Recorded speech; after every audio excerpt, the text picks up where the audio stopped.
नमस्कार, मैं सुवर्णा। न्याय टीवी में आप सभी दर्शकों का स्वागत है। कोर्ट राउंडअप की खबरें अब विस्तार से।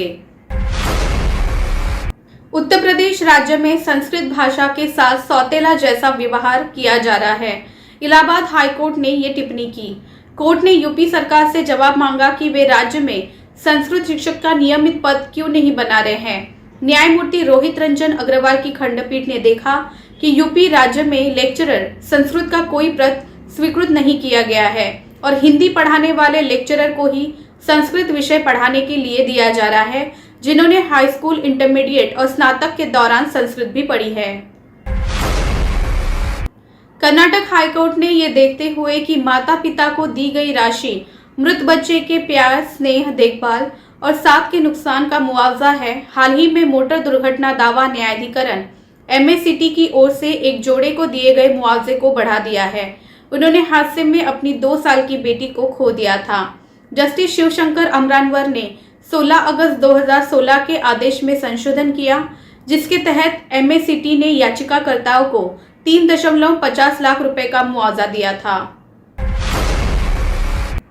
सुप्रीम कोर्ट के वकील डॉक्टर सैफ महमूद को विजिटिंग रिसर्च स्कॉलर के तौर पर Bonavero Institute of Human Rights, Faculty of Law, University of Oxford द्वारा चुना गया है। उन्हें हिलेरी और ट्रिनिटी शर्तों के लिए 2022 के लिए उनके रिसर्च विजिटर प्रोग्राम के तहत विजिटिंग स्कॉलर के रूप में चुना गया है। ऑक्सफोर्ड में उनका कार्यकाल 15 फरवरी 2022 से शुरू होगा। यूनिवर्सिटी में महमूद मुगल काल और आधुनिक भारत में साहित्यिक और सांस्कृतिक असंतोष पर तुलनात्मक अध्ययन पर जोर देने के साथ मुगल दरबार में मुक्त भाषण की स्थिति पर काम करेंगे।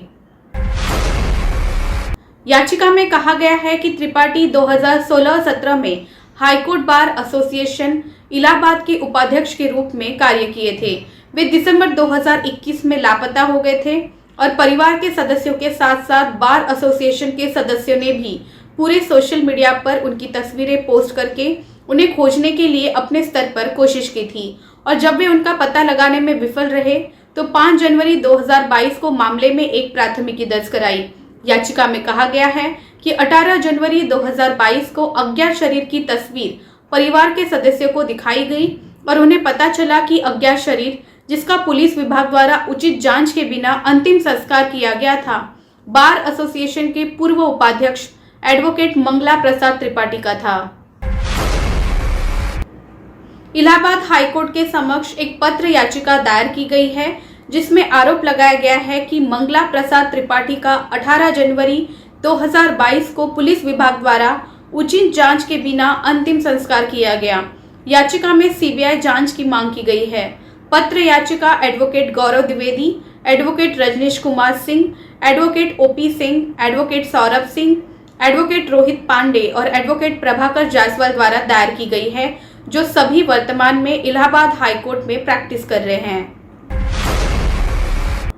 सुप्रीम कोर्ट ने बाइक बोर्ड घोटाले के आरोपी विजय कुमार शर्मा द्वारा दायर एक आवेदन पर विचार करते हुए उत्तर प्रदेश पुलिस के जांच अधिकारी के आचरण की निंदा की और जिस तरह से मैजिस्ट्रेट ने शीर्ष अदालत के शर्मा की रिहाई के आदेश के बावजूद रिमांड का निर्देश दिया, उस पर गंभीर आपत्ति जताई।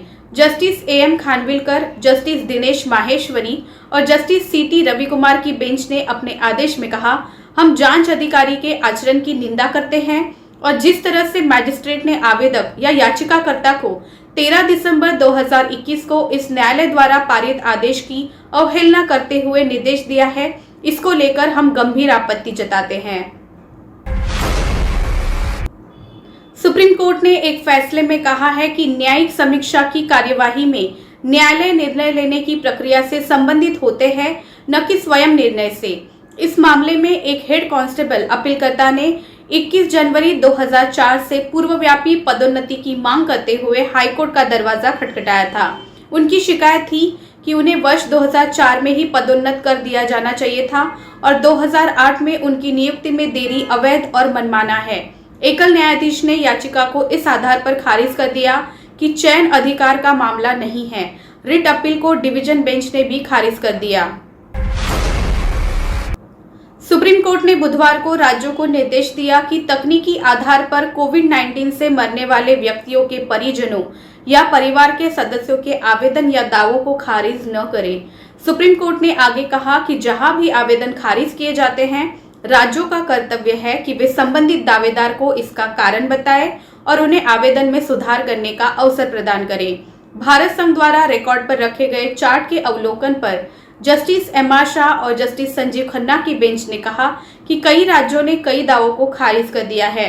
उदाहरण के लिए गुजरात ने 4,234 दावों को खारिज किया था, महाराष्ट्र ने 49,113, तमिलनाडु ने 10,148, तेलंगाना ने 1,479 को।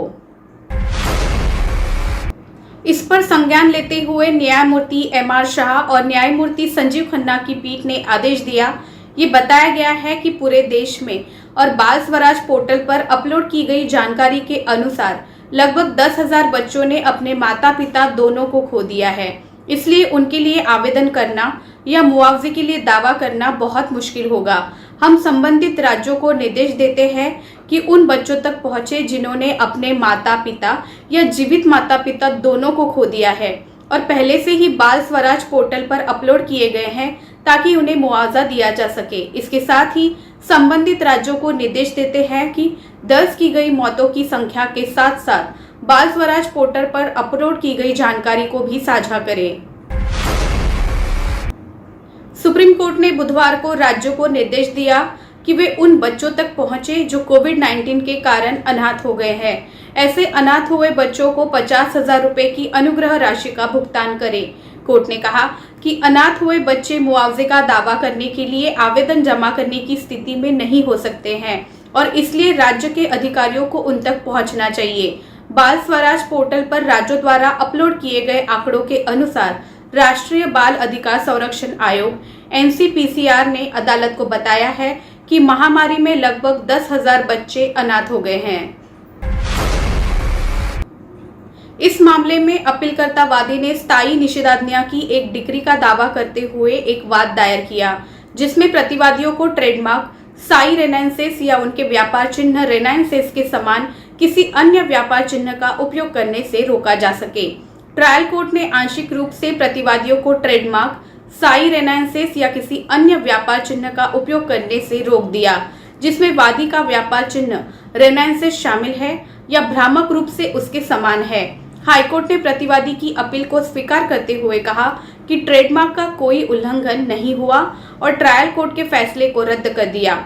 इसके खिलाफ वादी ने सर्वोच्च न्यायालय का दरवाजा खटखटाया। सुप्रीम कोर्ट ने कहा है कि किसी कानून के प्रावधानों की व्याख्या करते समय शाब्दिक व्याख्या का प्रासंगिक के साथ मिलान किया जाना चाहिए।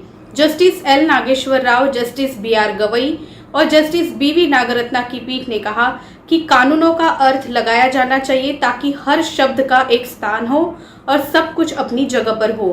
कोर्ट ने इस प्रकार कर्नाटक हाईकोर्ट के एक फैसले के खिलाफ अपील पर विचार करते हुए ट्रेड मार्क्स एक्ट 1999 की धारा 29 और 30 की व्याख्या की। फिलहाल बस इतना ही। अन्य खबरों के लिए जुड़े रहिए न्याय टीवी के साथ। नमस्कार।